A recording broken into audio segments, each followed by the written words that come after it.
খুলনা প্রকৌশল ও প্রযুক্তি বিশ্ববিদ্যালয়ের উপাচার্য অধ্যাপক মোহাম্মদ মাসুদের পদত্যাগের এক দফা দাবিতে বিক্ষোভ করেছে আন্দোলনকারী শিক্ষার্থীরা।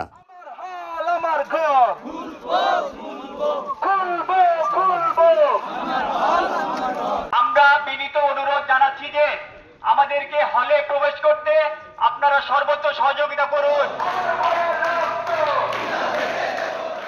আজ বেলা 12টার দিকে কুয়েটের ভাস্কর্য দুর্বার বাংলার পাদদেশ থেকে বিক্ষোভ মিছিলটি বিভিন্ন একাডেমিক ভবন ঘুরে আবার সেখানে এসে শেষ হয়।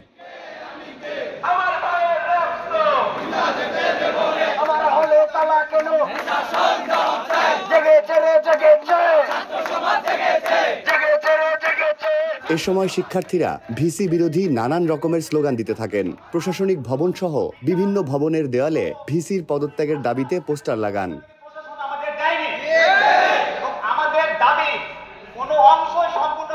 বিক্ষোভ মিছিল শেষে শিক্ষার্থীরা স্টুডেন্ট ওয়েলফেয়ার সেন্টারে প্রেস ব্রিফিং করেন। সেখানে শিক্ষার্থীরা বলেন, গত 18 ফেব্রুয়ারি ঘটনার পর বিচার যখন নিজের দায় স্বীকার না করে তিনি বললেন তার লেট হয়েছে, তখন থেকে ভিসির পদত্যাগের দাবির সূত্রপাত ঘটে। অথচ তার এই লেট করার জন্য আমাদের দেশ শতাধিক শিক্ষার্থীর উপর হামলা হয়। তার এই বক্তব্য আমার ভাইদের রক্তের সাথে বেইমানি। ঘটনার 2 মাস পরেও ভিসি স্যার তার বক্তব্য উইথড্র করেন, বরং নানা ছলে কৌশলে আমাদের দাবি থেকে সরে আনার চেষ্টা করা হয়। শেষে যখন আমাদেরকে মিথ্যা মামলা দেওয়ার পরেও দমন করা যায় নাই, তখন আমাদেরকে বহিষ্কার করা হয়। 37 জন বহিষ্কার করার তালিকা করা হয়, যেখানে ছাত্র দলের 22 জন তালিকার পরেও 37 জন হয়, তাহলে নিশ্চিতভাবে নিরীহ শিক্ষার্থীদের ফাঁসানো হয়েছে।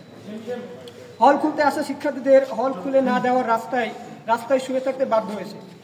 শেষ সিন্ডিকেট মিটিং এও কতিপয় শিক্ষকরা ভিসি স্যারের পদত্যাগ থেকে সরে না আসলে পরিস্থিতি ঘোলাটে হবে এবং আমাদের ভবিষ্যতে সমস্যা হতে পারে জানানো হয়।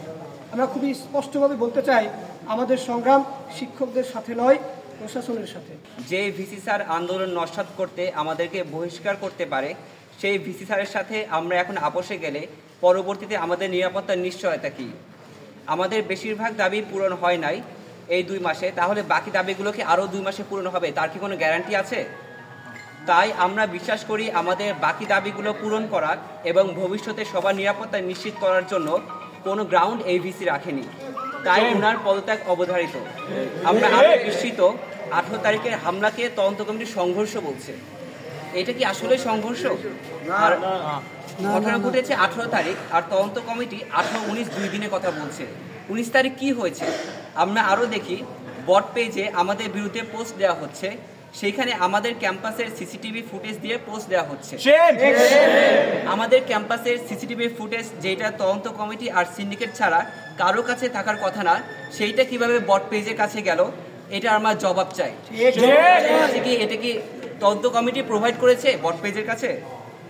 এর স্পষ্ট জবাব দিয়ে এটা তদন্ত কমিটি করতে হবে। আমরা গতকাল আরও শুনতে পেরেছি ভিসি স্যার মিডিয়াতে বললেন তিনি আমাদের দাবি করে না, সরকার চাইলে তিনি সরবে। তাহলে আমাদের প্রশ্ন, সরকার কেন চাচ্ছে না?